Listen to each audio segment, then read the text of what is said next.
Welcome to Not Milk Never Milk. Subscribe if you're lactose intolerant. In this video, I will explain how to make French macarons using an easy method. First, let's gather our essential ingredients.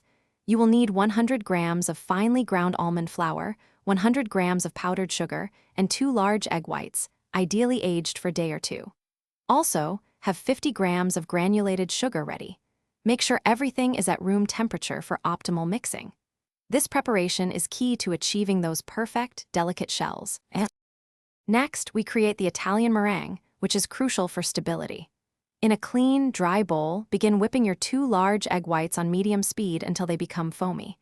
Gradually add the 50 grams of granulated sugar, 1 tablespoon at a time, while continuing to whip.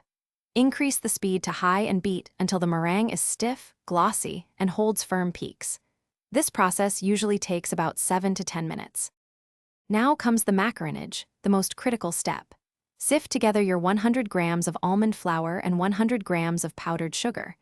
Add this dry mixture to your meringue in 3 additions, gently folding with a spatula after each. Fold until the batter reaches a lava-like consistency. When you lift your spatula, the batter should flow slowly and continuously, allowing you to draw a figure 8 without breaking. This ensures proper texture and those signature feet. Finally, it's time to pipe and bake your macarons. Transfer the batter to a piping bag fitted with a round tip, about 8 to 10 millimeters. Pipe 1½ inch circles onto your parchment-lined baking sheets, leaving space between each. Firmly tap the baking sheets on your counter 2 or 3 times to release any trapped air bubbles.